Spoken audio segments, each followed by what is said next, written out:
सरकार लाई है विद्यार्थियों के लिए डिजिटल लाइब्रेरी। बच्चों के उज्जवल भविष्य के लिए बिहार सरकार है सदा अग्रसर और तैयार। कक्षा 1 से कक्षा 12 तक की सभी पाठ्य पुस्तक पूरक सामग्री एवं वीडियो अब शिक्षा विभाग बिहार सरकार द्वारा विकसित पोर्टल पर है उपलब्ध। अध्ययन सामग्री देखने के लिए BEPCLOTS.bihar.gov.in पर विजिट करें अथवा एंड्रॉइड मोबाइल पर गूगल प्ले स्टोर से E-LOTS ऐप डाउनलोड करें। शिक्षकों, अभिभावकों एवं बच्चों से अनुरोध है कि इस ई-लाइब्रेरी का अधिक से अधिक लाभ उठाएं और अपनी पढ़ाई जारी रखें।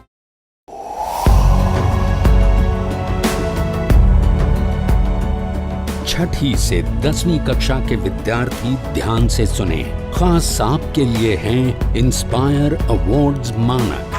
TST और NIF द्वारा हर साल हो रहे इंस्पायर अवार्ड्स मानक के पहले राष्ट्रीय पुरस्कार विजेता हैं। विजेता आप भी हो सकते हैं, इसलिए किसी भी क्षेत्र में साइंस और टेक्नोलॉजी पर आधारित अपने इनोवेटिव आइडियाज के साथ तैयार हो जाइए। जानते हैं ना, आप में से 1 लाख स्टूडेंट्स को 10-10 हजार रुपए मिलेंगे अपने आइडियाज को प्रोटोटाइप बनाने के लिए। उसके बाद दुनिया सराहेगी आपका हुनर जब पहुंचेगा आपका आइडिया लोगों तक प्रोडक्ट के रूप में। तो अपने ओरिजिनल इनोवेटिव आइडियाज को स्कूल में जमा करें। बेस्ट आइडियाज आगे बढ़ाए जाएंगे ऑफिशियल वेबसाइट पर, और हाँ, जल्दी आज ही जमा करें। So good luck with inspire awards मानक।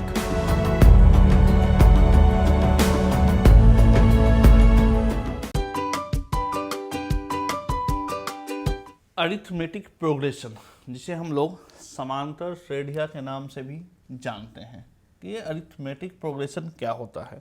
सिंपल सा है, आपने कुछ देखा होगा कि एक समूह था। समूह किस चीज़ का? नंबर्स का समूह आपने देखा 1 2 3 4 5 6, या कह लीजिए 2 4 6 8, या यूँ कह लीजिए 10 8 6 4। तो क्वेश्चन क्या आता है कि आखिर समांतर श्रेणियां होती क्या है, या समांतर श्रेणियां हम कैसे पहचानेंगे कि समांतर श्रेणियां है ये, या अरिथमेटिक प्रोग्रेशन है हमारा। तो आइए हम लोग स्टार्ट करते हैं, जानने की कोशिश करते हैं कि अरिथमेटिक प्रोग्रेशन होता क्या है, या अरिथमेटिक प्रोग्रेशन को हम कैसे पहचान सकते हैं, इसके जनरल टर्म्स क्या होते हैं, इसके लास्ट टर्म क्या होते हैं, किस तरीके से जो कॉन्सेप्ट है हम एक एक करके सीखने की कोशिश करते हैं। तो आइए स्टार्ट करते हैं अपना अरिथमेटिक प्रोग्रेशन। अरिथमेटिक प्रोग्रेशन या AP, या इसी को हम लोग कहते हैं समांतर श्रेणी। समांतर श्रेणी होता क्या है, किसे कहते हैं? एक समांतर श्रेणी संख्याओं की एक ऐसी सूची है जिसमें प्रत्येक पद पहले पद के अतिरिक्त अपने पद में एक निश्चित संख्या जोड़ने पे प्राप्त होता है। ध्यान से समझिएगा कि एक समांतर श्रेणी संख्याओं की एक ऐसी सूची है जिसमें प्रत्येक पद अपने पद में एक निश्चित संख्या जोड़ने पे प्राप्त होता है। सिर्फ पहले पद को अगर छोड़ दिया जाए तो हमें नेक्स्ट पद को प्राप्त करने के लिए एक संख्या को ऐड करना होगा। और यह निश्चित संख्या कहलाता क्या है? यह निश्चित संख्या AP का सार्व अंतर, जिसे हम लोग कॉमन डिफरेंस कहते हैं। आइए इसे एग्जाम्पल से समझते हैं।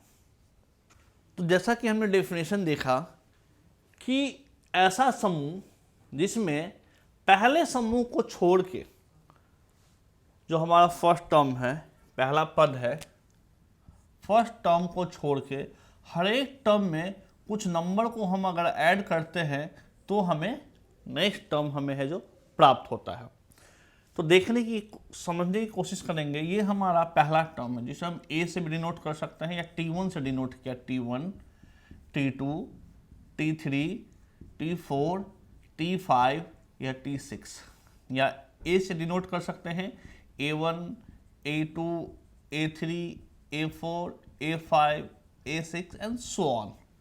तो पहला, अपना डेफिनेशन में ध्यान दीजिएगा, पहला जो पद है, पहला जो टर्म्स है, उसे छोड़कर अगर हम इसमें बात करें तो हमें A2 किस तरीके से प्राप्त हो रही है?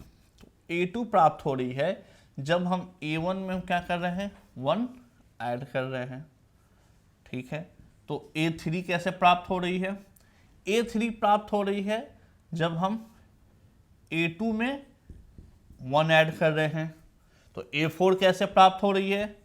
तो A4 कैसे प्राप्त हो रही है कि A3 में जब हम 1 ऐड कर रहे हैं।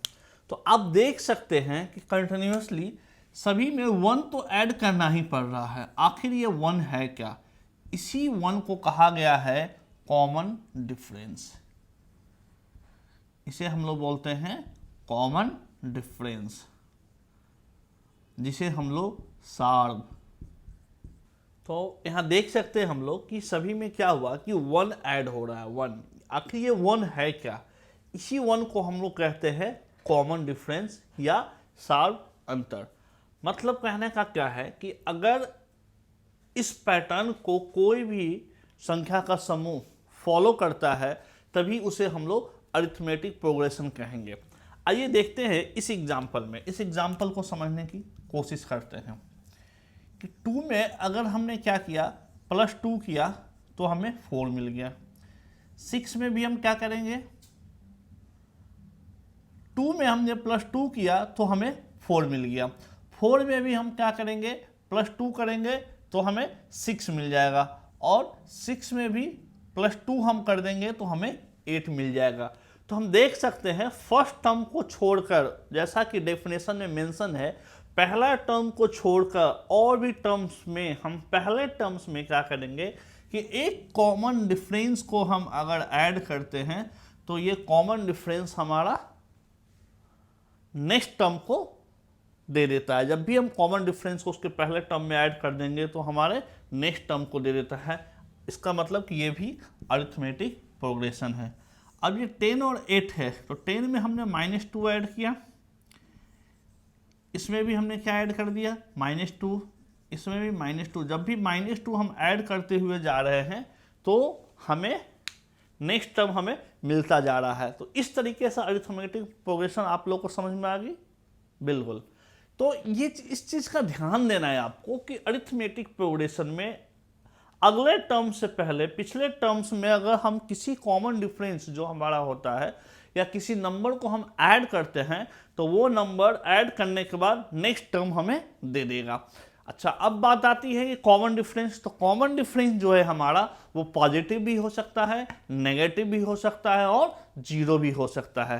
तो इस बात को ध्यान देना है, समझने की कोशिश करना है कि ऐसा नहीं है कि हमारा कॉमन डिफरेंस सिर्फ पॉजिटिव ही होगा।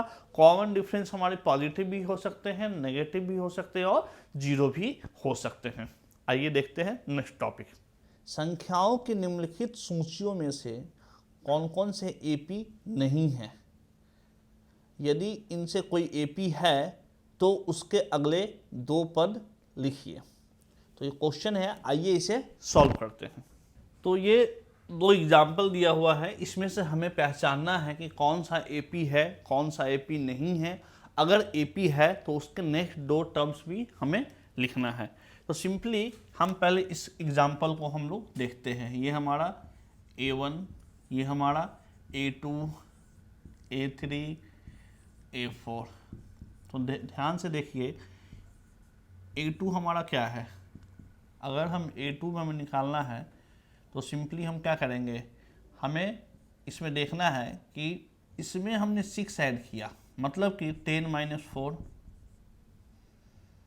ठीक है। 10 - 4 हमें 6 दे रहा है, मतलब कि 6 हमारा कॉमन डिफरेंस है। ये A2 नहीं समझिए, ये हमारा 6 क्या आ रहा है, कॉमन डिफरेंस आ रहा है। A3 में से A2 माइनस कीजिए तो 16 में से आप 10 माइनस कीजिए, ये भी 6 आ रहा है। 22 में से आप क्या कीजिए, आपको 16 माइनस कर देना है, तो ये भी हमें 6 दे रहा है। तो ध्यान दीजिएगा कि इन सब में एक कॉमन डिफरेंस हमें मिल रहा है, और कॉमन डिफरेंस हमें क्या मिल रहा है, 6। मतलब कहने का क्या है कि अगर हमें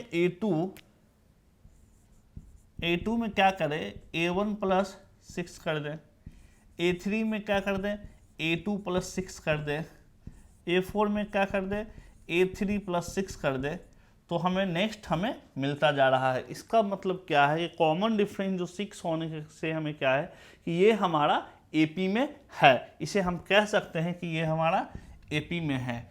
और सेम इसे हम सॉल्व करते हैं, ये हमारा A1 A2 A3 A4 A5 A6 A7 A8 A9, ठीक है। अगर हमने A9 में से A8 माइनस किया, 9 में से 8, तो 3 माइनस 3 क्या दे दिया हमें? 0 दे दिया, ठीक है। कॉमन डिफरेंस हम किस तरीके से निकाल सकते हैं? कॉमन डिफरेंस निकालने का सिंपल सा ये है कि पहले के टर्म्स में से उसके जस्ट पहले का टर्म्स को हम माइनस कर दें तो हमें कॉमन डिफरेंस मिल जाएगा, ठीक है। तो जैसे कि A9 में से A8 माइनस किया, 0 आ गया। A8 में से हम क्या करेंगे? A7 को माइनस कर देंगे, ये 3 माइनस 3, ये भी 0 आ जाएगा। और A7 में से A6 माइनस कर दिया हमने, तो 3 माइनस 2, ये 1 आ गया। तो देख सकते हैं कि यहाँ कॉमन डिफरेंस डिफरेंट तरीके का आ रहा है। तो कॉमन डिफरेंस होने की वजह से हम ये कह सकते हैं कि ये हमारा एपी नहीं है, क्योंकि कॉमन डिफरेंस सेम नहीं। सेम यहाँ पे आप देखिए, 2 माइनस 1 कीजिएगा तो 1 आ रहा है, और 1 माइनस 1 0, 2 माइनस 2 0, तो 1 0 दोनों आ रहा है। इसका अर्थ ये है कि ये जो कॉमन डिफरेंस दोनों में सेम नहीं आ रहा है, तो ये हमारा एपी बिल्कुल भी नहीं होगा। तो आप समझ चुके हैं कि एपी किसे कहते हैं। एपी को हम पहचानने का सबसे आसान तरीका क्या है कि सिंपली आप क्या करेंगे, किसी टर्म्स में सबसे जस्ट पहले को टर्म को हम माइनस करेंगे और 2-3 को कंटिन्यू इस तरीके से करेंगे, तो कॉमन डिफरेंस है जो सेम आना चाहिए। क्योंकि सेकेंड टर्म्स को हमें पाने के लिए पहले टर्म्स में हम एक नंबर, मतलब कि कॉमन डिफरेंस को ही हम ऐड करते हैं, तो हमें सेकेंड टर्म्स मिलता है। आइए इसी आधार पे हम लोग सीखते हैं general terms of an AP. दी हुई एपी के प्रथम 4 पद लिखिए, जबकि प्रथम पद ए और सार्व अंतर डी निम्नलिखित है। तो क्वेश्चन में हमें फर्स्ट टर्म दिया हुआ है और कॉमन डिफरेंस दिया हुआ है। तो 4 पद अगर हमें लिखने की जरूरत है तो आप सिंपली क्या लिखेंगे? पहला तो हमें दे दिया गया, तो A1 हमारा हो गया 10, तो A2 क्या होगा? A1 प्लस D, 10 प्लस 10, ये हो गया हमारा पास 20। A3 क्या होगा? A2 प्लस 10, अर्थात 20 प्लस 10, ये हो गया हमारा 30। और A4 की हम बात करें तो A3 plus 10 equal then 30 plus 10, और ये हो गया 40। इस तरीके से जब आपको पहला टर्म और कॉमन डिफरेंस दिया हुआ रहेगा तो आप आसानी से आप है जो निकाल सकते हैं उस एपी को। तो ये हमारा एपी हो गया, जिसको फॉर्म आ जाएगा 10, 20, 30 और 40। अब बात होती है सेकंड क्वेश्चन की। सेकंड में क्या है कि हमें लिया गया है -2 और डिफरेंस है 0, मतलब कि A1 हमारा हो गया -2, तो A2 क्या होगा? A1 plus common difference -2 plus 0 -2। A3 क्या होगा? A2 plus common difference -2 plus 0 -2। और A4 क्या होगा? A3 plus D common difference -2 plus 0 -2। तो आप देख सकते हैं, जो कि हमने थोड़ी देर पहले ही पढ़ा था, कि कॉमन डिफरेंस हमारा पॉजिटिव, नेगेटिव और 0, ये तीनों हो सकता है, ठीक है। तो पॉजिटिव और नेगेटिव हमने तो देख लिया था, यहाँ आप देख सकते हैं कि हमारा 0 भी अवेलेबल है। तो हमारे जो एपी होंगे वो होंगे -2, -2, -2, -2, मीन्स इसे आप लिख सकते हैं -2, -2, -2 और -2, सो ऑन। ये हमारा एपी होगा।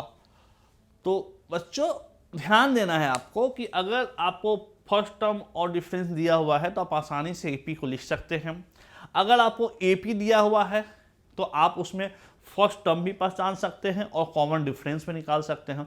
कॉमन डिफरेंस निकालने के लिए आसानी से आपको क्या करना है कि सेकेंड टर्म्स में से पहले टर्म्स को माइनस कीजिए, थर्ड टर्म में से सेकंड टर्म को, कि एक अगले टर्म से पीछे के टर्म्स को आप माइनस कर देंगे तो आप आसानी से कॉमन डिफरेंस पा सकते हैं। तो अर्थमेटिक प्रोग्रेशन का सिंपल जो बेसिक कॉन्सेप्ट था वो आप लोग पा लिए हैं। अब यहीं से हम लोग सीखेंगे कि general terms of an AP क्या होगा। तो जनरल टर्म्स ऑफ एपी सीखने से पहले हमें इस चीज़ की आवश्यकता थी कि आप समझ जाइए कि अच्छा आप देख सकते हैं कि हमने क्या किया, A2 में A1 प्लस डी किया, A1 प्लस डी, तो A3 में क्या होगा। अगर आप बात करें कि हमने A2 में क्या किया, A1 प्लस डी, A3 में क्या होगा, A2 plus D. A2 plus D का मतलब क्या हो गया कि A1 plus D plus D means A1 plus 2D। A4 में आप क्या करेंगे, A4 में आप ऐड करेंगे A3 प्लस डी, और A3 हमारा क्या है, A1 प्लस 2D, और ये प्लस डी मीन्स हमारा A1 प्लस 3D। आप देख सकते हैं कि आप कॉमन डिफरेंस जिस टर्म्स का हमें चाहिए, सिंपली आप देखने की समझने की कोशिश कीजिएगा कि जिस कॉमन हमें जिसका टर्म्स चाहिए, सपोज हमें कॉमन डिफरेंस हमें टर्म्स चाहिए था A4, तो A4 को हम इस तरीके से लिख सकते हैं कि A1 plus n-1 into D. ये हो सकता है क्या हमारा, सेम हमने इसी कॉन्सेप्ट को या इस कॉन्सेप्ट को हमने इस तरीके से दिखाया है आपको। तो हमें चाहिए था 4 टर्म, बात समझने की कोशिश, हमें चाहिए था 4 टर्म, तो 4 टर्म मीन्स A4, तो 4 टर्म चाहिए था, तो हमने क्या किया, A1 plus n-1, n term की बात हम कर रहे हैं, n-1 इंटू डी हमने ले लिया है। मतलब n-1 करेंगे तो n की जगह पे हम वैल्यू क्या पुट करेंगे, 4-1। अब 4-1 मतलब कि A1 प्लस 3D, ये टर्म्स जो है हमारा जनरल टर्म्स कहलाएगा। तो आइए पढ़ते हैं general terms. General term of an AP हम लोग देखते हैं। सिंपली आप देख सकते हैं कि अगर हमें A2 की आवश्यकता है तो हम क्या करते हैं, A1 प्लस डी। A3 की आवश्यकता है तो हम क्या करेंगे, A3 में हम लोग करते हैं A2 प्लस डी। ठीक है, अगर A2 की वैल्यू को पुट करें हम तो ये हमारा क्या आ जाएगा, A1 प्लस डी और plus D means A1 plus 2D।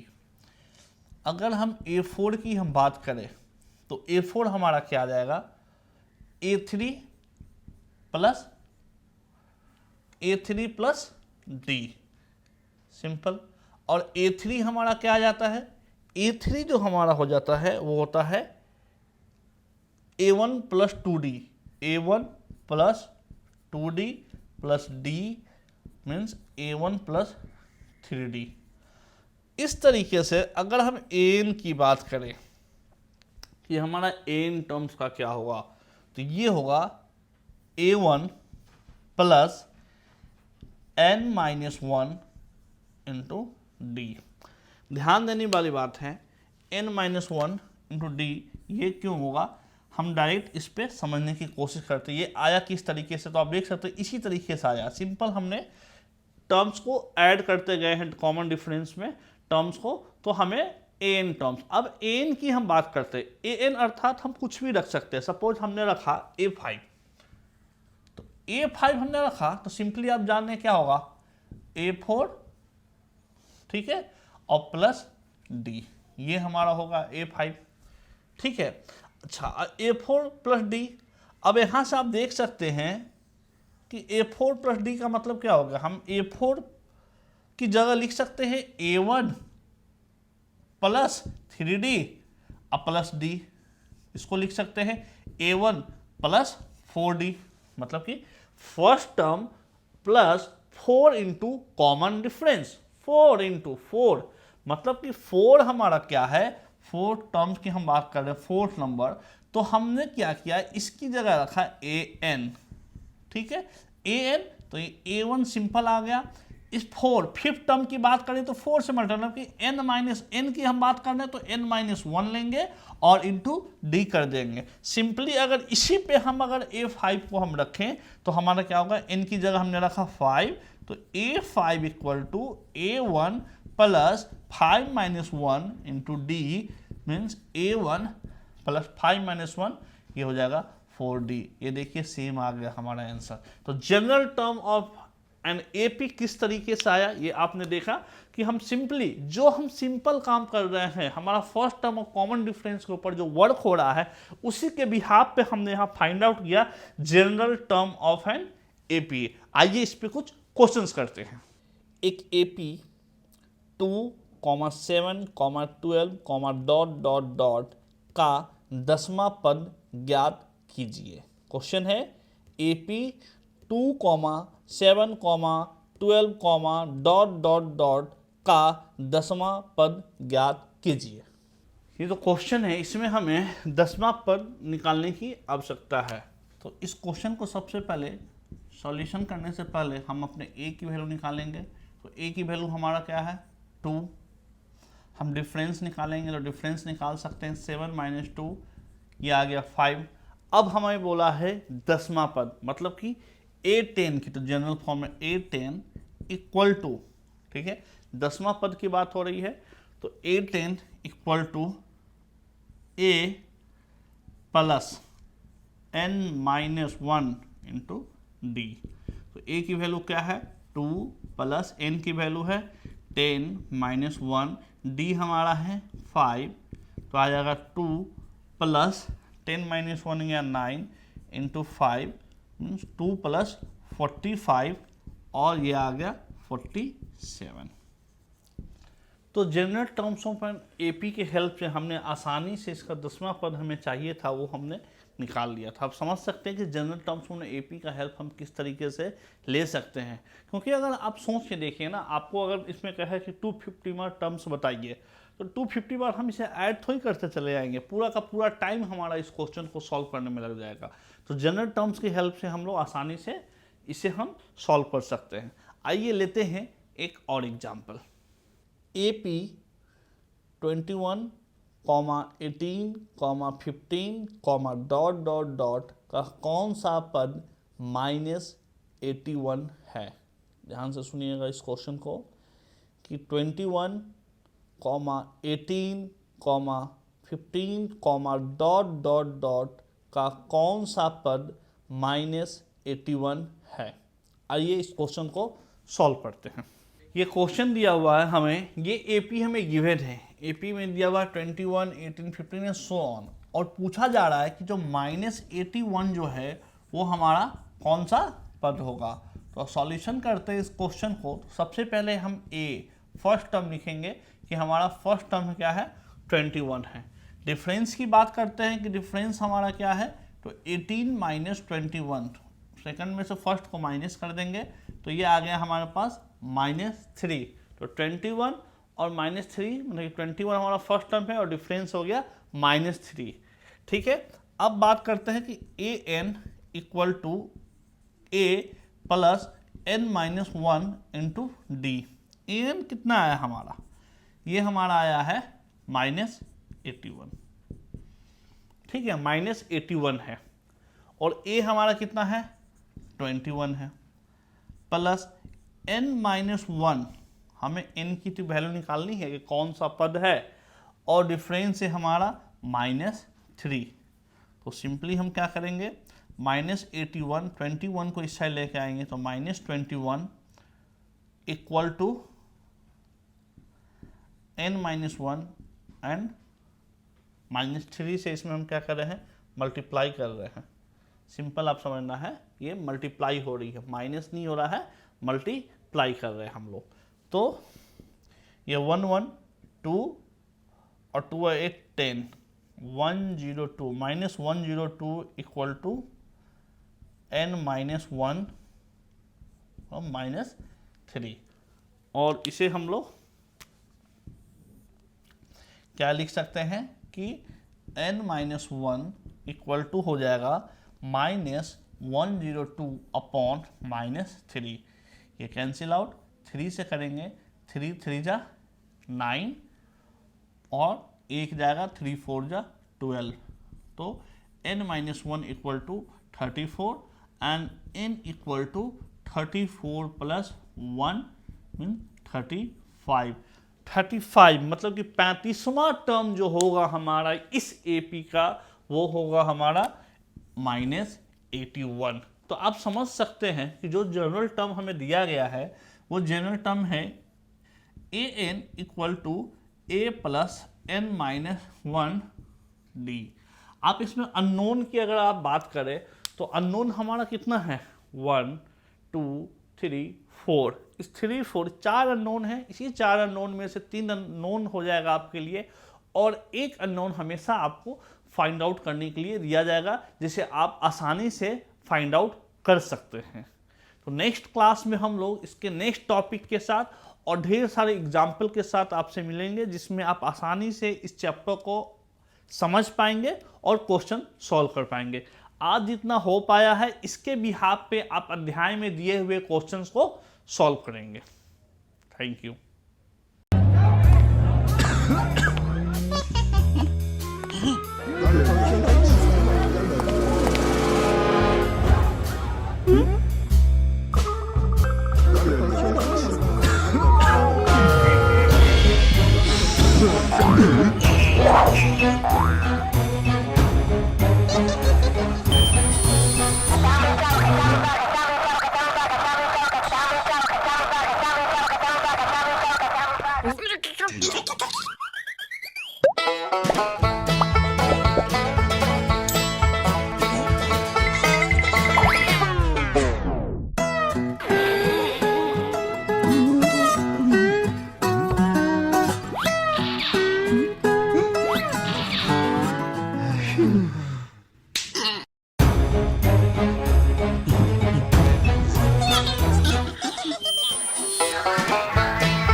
बच्चों हमारा जो एपी का नेक्स्ट एग्जाम्पल है, क्वेश्चन क्या कह रहा है कि ये एपी हमें गिवन है।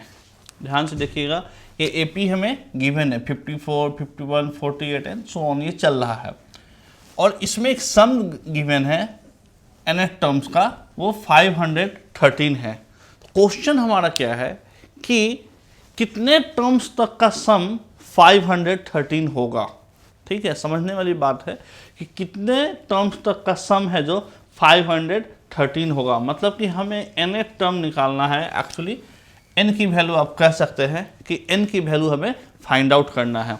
तो सिंपली आप देख सकते हैं कि इसका अगर हम सॉल्यूशन करें तो हमें a पता है कि 54 है, a हमें मालूम है, s की वैल्यू हमें पता है, d की वैल्यू हम निकाल सकते हैं। तो d हमारा क्या होगा 51 माइनस 54, यहाँ से आ जाएगा -3।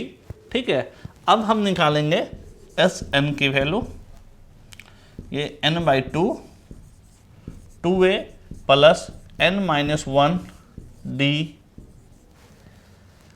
सम जो हमें गिवन है वो गिवन है 513। ठीक है, और n/2 2a 2 into 54 plus n-1 और d की वैल्यू है हमारे पास -3। अब यहाँ से हम लोग को क्या करना है, n की वैल्यू हमें फाइंड आउट करनी है। तो हम यहाँ से n की वैल्यू आसानी से फाइंड आउट कर सकते हैं। 2 को हम इस साइड लेके आए तो 2 3 जा 6, 2 1026 इक्वल टू n, 2 4 जा 8, 108 हो गया। -3 से n में हम अगर मल्टीप्लाई करें तो आ जाएगा -3n और +3। यहाँ से हम लोग देख सकते हैं कि 1026 इक्वल टू हो जाएगा हमारे पास 108 और प्लस 3 हमारा आ जाएगा 111 माइनस 3n। ठीक है, ये हमारा आ गया। अब इसे हम और आगे सॉल्व करेंगे। अब सिंपल यहाँ से हम लोग क्या करेंगे, 1026 इक्वल टू n से multiply 111n minus 3n square. इसे हम लिखना चाहें, इस सम को इस साइड लेकर आना चाहें तो हो जाएगा हमारा 3n square minus 111n plus 1026 equal to 0। सभी में से हम लोग 3 कॉमन ले लेते हैं, तो 3 से आप सभी में डिवाइड कर दीजिए, तो ये हो जाएगा हमारा n स्क्वायर माइनस 3 3 जा 9 37n प्लस 3 3 जा 9 4 जा 12 2 जा 6। ये हमारा एक इक्वेशन फॉर्म हो चुका है। अब इक्वेशन जो फॉर्म हो चुका है, इसे आप क्या करेंगे, इसे सॉल्व करेंगे। तो इसे सॉल्व करने के लिए आपको क्या करना होगा कि मिडिल टर्म है जो स्प्लिट करना होगा। ठीक है, मिडिल टर्म आप क्या करेंगे, स्प्लिट करेंगे, तब ये आसानी से आप कर सकते हैं, अदरवाइज ये आपका नहीं होगा। तो मिडिल टर्म स्प्लिट करके हम लोग क्या करेंगे कि इस क्वेश्चन को सॉल्व करेंगे। तो आपको ध्यान देना है कि इन दोनों को मल्टीप्लाई करके आना चाहिए 342n स्क्वायर, और इसे ब्रेक करना है इस तरीके से कि प्लस या माइनस करने पे आपको माइनस 37n आना चाहिए। तो यहाँ से n square minus 19n minus 18n plus 342 equal to 0 हम लोग लिख सकते हैं। तो यहाँ से अगर आप देखेंगे इन दोनों को ऐड करेंगे तो 37n आ जाएगा आपका, और माइनस 19n और माइनस 18n को जब आप मल्टीप्लाई करेंगे तो 342n स्क्वायर आपका आ जाएगा। तो इन दोनों में कॉमन क्या है, n, तो n कॉमन है, तो यहाँ से आ जाएगा n माइनस 19, और इसमें से कॉमन आप क्या ले सकते हैं, माइनस 18, तो ये भी आ जाएगा n minus 19 equal to 0। n minus 18 and n minus 19 equal to 0, तो n की वैल्यू आ जाएगी 18 और n की वैल्यू आ जाएगी 19। ये आपका आंसर है। तो आपने देखा कि जो हमें सम गिवन थे, जो कि मैंने आपको लास्ट क्लास में बताया था कि जितने भी अननोन होंगे उस अननोन में से एक को छोड़ के बाकी अननोन आपके लिए नोन होंगे, तभी आप है जो उस अननोन को फाइंड आउट कर पाएंगे, अदरवाइज उस अननोन को आप लोग नहीं निकाल सकते हैं। तो इस बात का ध्यान रखते हुए आपके एपी के जितने भी क्वेश्चंस थे आपको बता दिए गए हैं सारे टाइप्स के। अब जो भी आपके लेसन में एपी के क्वेश्चंस दिए गए हैं, इन्हीं 2-3 टर्म्स पे जो आपका सम गिवन है, एक जनरल टर्म्स है, एक नॉर्मली आप एपी निकाल सकते हैं। तो इसके आधार पे आपके क्वेश्चन दिए गए हुए हैं, एग्जाम्पल्स आपको बता दिए गए हैं, आप आसानी से इस चैप्टर को सॉल्व कर सकते हैं। तो जो भी लेसन में आपके क्वेश्चंस गिवन हैं आप उसे सॉल्व कीजिए। Thank you. जो हमारा नया चैप्टर है वो है निर्देशांक ज्यामिति, या इसे कह लीजिए कोऑर्डिनेट ज्योमेट्री। कोऑर्डिनेट ज्योमेट्री आप ऐसा कह सकते हैं कि आप बचपन से जानते हैं कोऑर्डिनेट ज्योमेट्री को, ठीक है, लेकिन हम उसे कोऑर्डिनेट ज्योमेट्री के रूप में हम उसे नहीं जानते थे, इसलिए हमें पता नहीं था कि कोऑर्डिनेट ज्योमेट्री होता क्या है। सिंपल सी बात है। कोऑर्डिनेट ज्योमेट्री आपने 9th क्लास में भी आपने पढ़ा होगा, उससे पहले भी शायद पढ़ा होगा, लेकिन इस क्लास में आपको इसका एक डिटेल्स रूप आपको पढ़ना है। कोऑर्डिनेट ज्योमेट्री का यूज है जो आपका कोऑर्डिनेट ज्योमेट्री का ही यूज आप लोग करके ग्राफ बनाते हैं लीनियर इक्वेशन इन 2 वेरिएबल का, और आगे भी जितने भी ग्राफ बनाएंगे वो कोऑर्डिनेट ज्योमेट्री में ही यूज करके हम लोग बनाएंगे। बिना कोऑर्डिनेट ज्योमेट्री का यूज किए हम लोग चल ही नहीं सकते। यूँ कहीं इसका यूज की हम बात करते हैं कि आखिर कोऑर्डिनेट ज्योमेट्री का यूज रियल लाइफ में क्या है। तो तो मैं बता दूं कि साइंस में इसका इतना इम्पॉर्टेंट रोल है कि इसके बिना साइंस की कल्पना करना बहुत मुश्किल है। या यूँ कहें कि साइंस में जो हमारे फाइटर प्लेन्स होते हैं, ठीक है, उनको कोऑर्डिनेट्स ही गिवन होते हैं।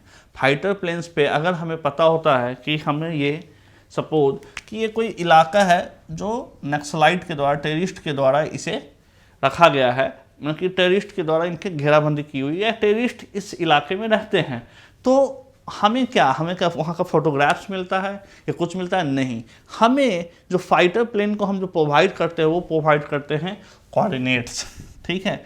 वो कोऑर्डिनेट्स होता है किस रूप में? अगर हम 2D की बात करें, 2D आपने सुना होगा वर्ड, इसे बोलते हैं 2 डायमेंशनल, और 3D होता है हमारा 3 डायमेंशनल। तो 2D की बात करें, 3 डायमेंशनल आपको नेक्स्ट क्लास में जब आप 11th में जाएंगे तो आप 3D का आप पढ़ाई करेंगे।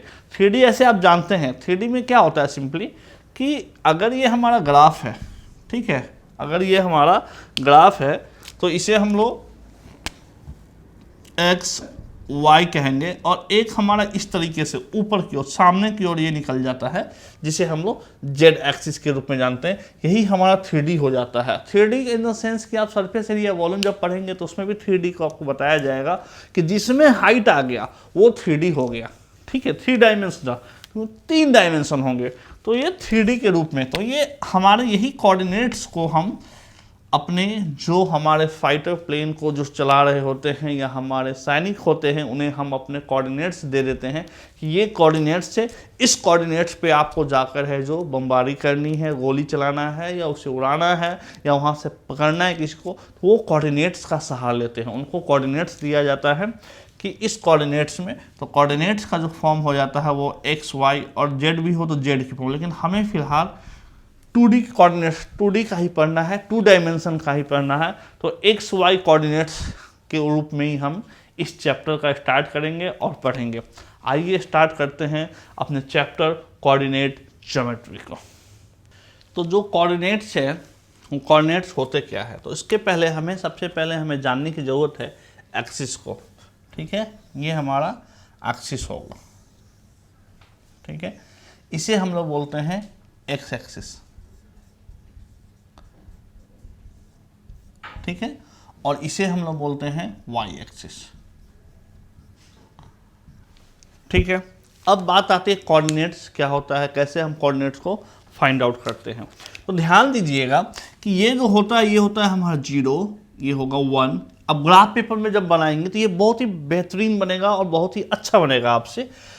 2 3 4 5 6 7, यहाँ ले जाए तो -1 -2 -3 -4 -5, ऊपर की ओर 1 2 3 4 5 6, नीचे की ओर -1 -2 -3 -4।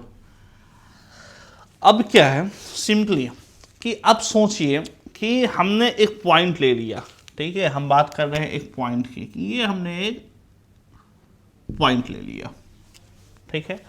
अब बात होगी कि इस पॉइंट का कोऑर्डिनेट क्या है, ठीक है, कोऑर्डिनेट हमें बताना है कि इस पॉइंट का कोऑर्डिनेट क्या है। तो सिंपली आप क्या कीजिए कि इधर से आप इसको बढ़ाइए और इधर से आप इसको बढ़ाइए, तो आप देख रहे हैं कि ये जो 3 और 5 यहाँ पे मिल रहा है इस पॉइंट पे, तो इसकी जो कोऑर्डिनेट्स होगी वो होगी 3,5। हमेशा ध्यान दीजिएगा कि 3,5 मतलब 3 जो हमारा पहला होगा वो x कोऑर्डिनेट होगा और जो बाद वाला होगा वो y। इसी फॉर्मेट में होता है हमारा x, y के फॉर्मेट में हमेशा ये होगा। तो पहला कोऑर्डिनेट हमें मिल गया 3,5। आपसे ये भी बोला जा सकता है कि -3,5 को फाइंड आउट कीजिए, मतलब x की वैल्यू -3 और ये 5, ये देखिए इसे ऊपर की ओर इस तरीके से बढ़ाइए, इसे ऐसे बढ़ाइए, ये जो पॉइंट हो गया ये हो गया -3,5, ठीक है। तो यहाँ पे माइनस प्लस का बहुत ही इंपॉर्टेंट है, इस चीज़ को भी आप ध्यान रखेंगे। दूसरा बोल दिया जाएगा 2, -2 हमारा क्या है 2, तो x की वैल्यू 2, तो 2 यहाँ पे आ गया और -2 यहाँ पे आ गया, ठीक है। तो इस तरीके से हम कोऑर्डिनेट्स को शो कर सकते हैं, या हमें कुछ दे दिया जाए, ये हमारा क्या होगा 2, -2। तो ये कोऑर्डिनेट्स अगर गिवन होता है तो क्या करते हैं कि हम सभी चीज़ को, अब हम अपने आप को, मैं यहाँ खड़ा हूँ, आप वहाँ बैठे हुए हैं, आप अपने आप को भी एक ग्राफ के ऊपर शो कर सकते हैं। मान लेते हैं कि एक ग्राफ में आप स्टैंड कर रहे हैं, ठीक है। तो उस ग्राफ में आप जहाँ स्टैंड करते हैं, जिस पॉइंट पे आप स्टैंड करते हैं, वो जो पॉइंट आपका कहलाता है, वो पॉइंट आपका कोऑर्डिनेट्स कहलाता है, ठीक है। तो ये आपके क्या कहलाएंगे, कोऑर्डिनेट्स कहलाएंगे। तो सिंपली आप जान सकते हैं कि आप आसानी से आप बता सकते हैं कि कोई कोऑर्डिनेट्स हमारा दिया हुआ है तो किस क्वाड्रेंट में आ रहा। क्वाड्रेंट मतलब कि ये 4 क्वाड्रेंट में बटा हुआ है, first, second, third and fourth. First quadrant में क्या होगा, एक्स भी हमारा पॉजिटिव होगा, क्योंकि ये देखिए ये एक्स पूरा ऊपर तक जाएगा पॉजिटिव, और वाई भी हमारा क्या जाएगा, पॉजिटिव जाएगा। तो एक्स एंड वाई दोनों क्या हो गए फर्स्ट क्वाड्रेंट में, वो पॉजिटिव हो गए। सेकंड क्वाड्रेंट की हम बात करते हैं तो सेकंड में एक्स जो है वो नेगेटिव होगा, और वाई जो होगा हमारा वो क्या होगा, पॉजिटिव होगा। थर्ड क्वाड्रेंट की हम बात करते हैं तो हमारा एक्स जो है वो भी नेगेटिव और वाई जो है वो भी नेगेटिव, ये नेगेटिव नेगेटिव हो जाएगा। फोर्थ क्वाड्रेंट की जब हम बात करेंगे तो एक्स हमारा पॉजिटिव और वाई हमारा नेगेटिव होगा। तो इस चीज़ को भी आपको ध्यान देना है। एक्चुअली में हमें इस चैप्टर में क्या पढ़ना है, आप मान के चलिए कि सपोज ये हमारा पॉइंट है, ये हमारा पॉइंट इन द सेंस कि ये कोऑर्डिनेट है, और एक कोऑर्डिनेट हमें दे दिया गया ये, ठीक है, ये कोऑर्डिनेट हो गया और एक कोऑर्डिनेट ये दे दिया गया। तो आपसे ये पूछा गया कि ये बताइए कि इन दोनों के बीच का डिस्टेंस क्या होगा। सिंपली आपको दोनों के बीच का डिस्टेंस आपको फाइंड आउट करना है। बात आई समझ में? तो दोनों के बीच का डिस्टेंस आप निकालना चाहेंगे तो आप देख सकते हैं कि इधर हमारे 3 यूनिट और इधर भी 3 यूनिट, ये टोटल 6 यूनिट हमारे इसकी डिस्टेंस हो जाएगी। लेकिन मैं अगर पॉइंट ले लूँ ये, अब ये बताओ कि ये इन दोनों के बीच का डिस्टेंस क्या है, तब आप क्या करेंगे सोचिए। आपको बोल दिया जाए ये और ये, इन दोनों के बीच का डिस्टेंस क्या है, तो आप क्या करेंगे सिंपली। तो आप उस कोऑर्डिनेट्स को आप हमेशा ड्रॉ नहीं कर सकते, आप वहाँ पे ऐसा नहीं कर सकते कि हमें जिस 2 कोऑर्डिनेट्स के बीच का डिस्टेंस निकालना है तो उसे ग्राफ पे बनाएं और ग्राफ पे बना के उसके हम डिस्टेंस मेजर करें कि हमारा क्या डिस्टेंस हो सकता है।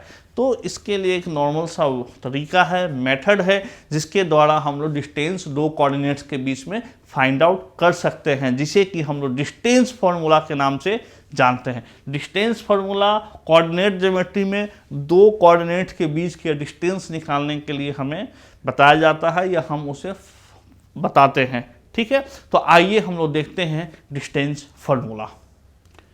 तो हम पढ़ने जा रहे हैं, हमारा नया टॉपिक है, ये टॉपिक है डिस्टेंस फार्मूला, ठीक है। डिस्टेंस फार्मूला कैसे है, मतलब कि सपोज ये एक कोऑर्डिनेट्स गिवन है, ये कोऑर्डिनेट्स गिवन है, तो इन दोनों के बीच का हमें क्या निकालना है, डिस्टेंस निकालना है, ठीक है। तो ये जो कोऑर्डिनेट्स है, तो इस कोऑर्डिनेट्स को हम मान लेते हैं कि ये हमारा क्या होगा, x1 y1,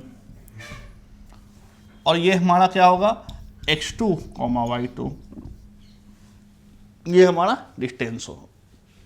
इन दोनों के बीच में डिस्टेंस निकालना है। मान लीजिए पी क्यू है, तो हम पी क्यू को निकालने के लिए हम सिंपली हम लोग क्या करेंगे, आसान सा हमारे पास क्या है कि रूट अंडर एक्स कोऑर्डिनेट, या तो आप कर लीजिए x1 माइनस x2 का whole square plus y1 minus y2 का होल स्क्वायर, आप ये कर सकते हैं, ठीक है। या अगर आप कंफ्यूज हो गए कि x1 डालो या x2 डालें, तो आप सिंपल x2 माइनस x1 भी कर लीजिए कि x2 माइनस x1 का whole square plus y2 minus y1 का होल स्क्वायर, ठीक है। जो हमें कोऑर्डिनेट्स गिवन होंगे उस कोऑर्डिनेट्स के बिहाफ पे आप इसे बना सकते हैं। ये दोनों एक्सचेंज क्यों हैं, हम यहाँ बोले कि दोनों सेम क्यों हैं, दोनों सेम इसलिए है कि अगर आप सिंपली इस चीज़ को देखिए कि अगर हम क्या बोले कि 4 माइनस 5 का whole square equal then 5 minus 4 के होल स्क्वायर, क्लियर। अगर 4 में से 5 चला गया तो क्या होगा, -1 का होल स्क्वायर और 1 का होल स्क्वायर, दोनों की वैल्यू 1 = 1 ही आने वाली है। मतलब जो यहाँ स्क्वायर लगा हुआ है इसके कारण आप x1 में से x2 माइनस कर ले या x2 में से x1 माइनस कर ले। तो हम लोग यहाँ देख सकते हैं कि आप x1 माइनस x2 का होल स्क्वायर निकाल लीजिए या x2 माइनस x1 का होल स्क्वायर निकाल लीजिए, दोनों की वैल्यू सेम आएगी। तो ये हमारा डिस्टेंस फॉर्मूला है। इस फॉर्मूला को आपको दिमाग में रखना है और आप आसानी से इस फॉर्मूला का यूज़ करके आप क्वेश्चन को क्या कर सकते हैं, फाइंड आउट कर सकते हैं। ठीक है, क्योंकि आपको हमेशा याद रखिएगा कि आपको कोऑर्डिनेट्स गिवन होंगे, कोऑर्डिनेट्स गिवन होंगे और सेम कोऑर्डिनेट्स को आपको माइनस करके स्क्वायर निकालना है, उसको ऐड करके अंडर रूट कर देंगे तो आपको डिस्टेंस फाइंड आउट हो जाएगा। तो आइए देखते हैं एग्जांपल्स। तो हमने यहाँ पे एक एग्जांपल लिया है। इस एग्जांपल में क्या है कि दो कोऑर्डिनेट्स हमें गिवन है, एक पी पॉइंट के और एक क्यू पॉइंट के। सपोज ये पी पॉइंट है और ये क्यू पॉइंट है, तो इन दोनों के बीच का डिस्टेंस आपको फाइंड आउट करना है सिंपली। तो आप किस तरीके से फाइंड आउट करेंगे, तो सिंपली आप क्या करेंगे, सॉल्यूशन लिखेंगे and P Q equal to root under x1 minus x2 का whole square plus y1 minus y2 का होल स्क्वायर। ठीक है, और यहाँ से आप निकालेंगे।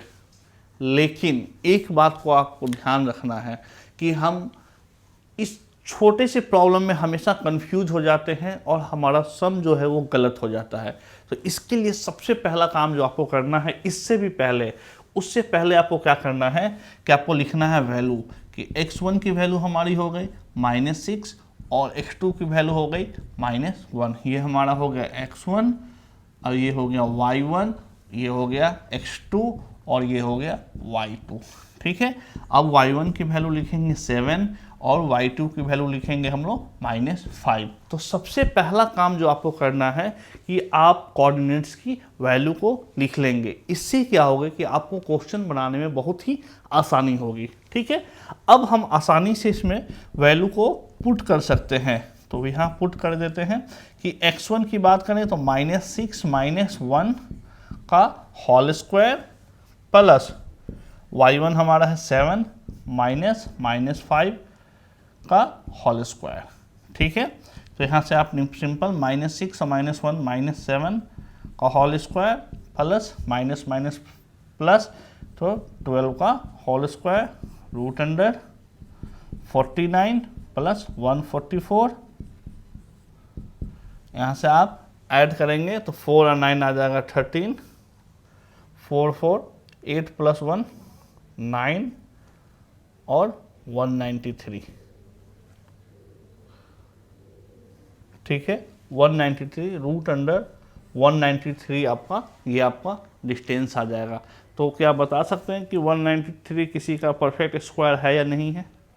तो अब हम लोग यहाँ से सिंपली फॉर्मूला यूज करेंगे, P Q root under x1 है हमारा -6 माइनस x2 है हमारा -1 का होल स्क्वायर। ठीक है, प्लस y1 7 माइनस -5 का होल स्क्वायर सिंपली। ठीक है, यहाँ से क्या करेंगे, रूट अंडर यहाँ से आ जाएगा -6 माइनस प्लस 1 का whole square plus minus plus 7 plus 5 का होल स्क्वायर। ये आ जाएगा -6 प्लस 1 आ जाएगा आपका -5, तो -5 का होल स्क्वायर प्लस 12 का होल स्क्वायर अंडर रूट। इसी को हम लोग लिख सकते हैं -5 का होल स्क्वायर क्या हो जाएगा 25 और प्लस 144 और यहाँ से आ जाएगा 169 रूट अंडर और ये आंसर आ जाएगा आपका 13। ठीक है, तो आपने यहाँ देखा कि P और Q के बीच में जो हमारा डिस्टेंस है वो 13 यूनिट्स में हमारा ये डिस्टेंस है। ठीक ठीक है। तो सिंपली जब भी आपको 2 पॉइंट के बीच में डिस्टेंस निकालने के लिए कहा जाएगा, कोऑर्डिनेट्स का आप यूज करेंगे और इस कोऑर्डिनेट्स को इस फॉर्मूला पे पुट करके आप आसानी से इस क्वेश्चन को फाइंड आउट कर सकते हैं, आसानी से डिस्टेंस आप है जो निकाल सकते हैं। आइए देखते हैं नेक्स्ट एग्जांपल। तो सबसे पहले हम जो करेंगे वो करेंगे क्या, सॉल्यूशन। यहाँ लिखेंगे x1 की वैल्यू, तो x1 ये हमारा ये x1 और ये y1, ये हो गया x2 और ये हो गया y2, ठीक है। तो x1 की वैल्यू -3 और x2 की वैल्यू 1, y1 की वैल्यू 0 और y2 की वैल्यू हो गई -3। अब यहाँ से PQ निकालना है आपको, तो PQ निकालने के लिए simply root under x1 minus x2 का whole square plus y1 minus y2 का होल स्क्वायर, ये यूज करेंगे आप लोग सिंपली। तो x1 माइनस x2 तो -3 माइनस 1 का होल स्क्वायर प्लस 0 माइनस -3 का होल स्क्वायर, तो यहाँ से हो जाएगा -3 और -1 हो जाएगा -4 और -4 का जो होल स्क्वायर हो जाएगा वो हो जाएगा आपका 16 और 0 माइनस माइनस प्लस 3 का whole square 9, 16 plus 9 root under, तो यहाँ से आ जाएगा 25 और ये आ गया 5, ये आपका आंसर है, ठीक है। तो आपने देखा कि किस तरीके से डिस्टेंस फॉर्मूला का हम लोग यूज़ किए और डिस्टेंस हमने निकाला 2 पॉइंट के बीच में। नेक्स्ट क्लास में हम लोग इसी के ऊपर ढेर सारे क्वेश्चन करेंगे और अलग अलग कॉन्सेप्ट के क्वेश्चन को इसके हेल्प से हम लोग सॉल्व करेंगे। तो मिलते हैं नेक्स्ट क्लास में। नए आइडियाज और इनोवेशन को आगे बढ़ाने का दुनिया का सबसे बड़ा मंच है इंस्पायर अवार्ड्स मानक, जहां कक्षा 6 से 10 तक के छात्र साइंस और टेक्नोलॉजी से संबंधित अपने आइडियाज और इनोवेशन को देश दुनिया तक पहुंचाने का मौका पा सकते हैं। स्कूल के माध्यम से जल्द अपने आइडिया को इंस्पायर अवार्ड मानक के वेब पोर्टल पर जमा करवाएं और अपने इनोवेटिव यात्रा की शुरुआत करें। ये करेगा आपके सपनों को साकार और एक नए नवसर्जक भारत का निर्माण। इंस्पायर अवार्ड्स मानक, इंस्पायरिंग इनोवेटर्स ऑफ टुमारो। ज्यादा जानकारी के लिए www.inspireawards-bst.gov.in पर जाएं।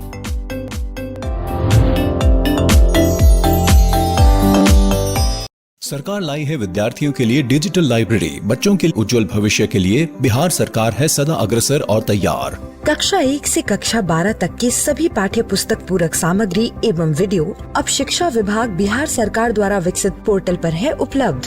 अध्ययन सामग्री देखने के लिए BEPCLOTS.bihar.gov.in पर विजिट करें अथवा एंड्रॉइड मोबाइल पर गूगल प्ले स्टोर से E-LOTS ऐप डाउनलोड करें। शिक्षकों, अभिभावकों एवं बच्चों से अनुरोध है कि इस ई लाइब्रेरी का अधिक से अधिक लाभ उठाएं और अपनी पढ़ाई जारी रखें।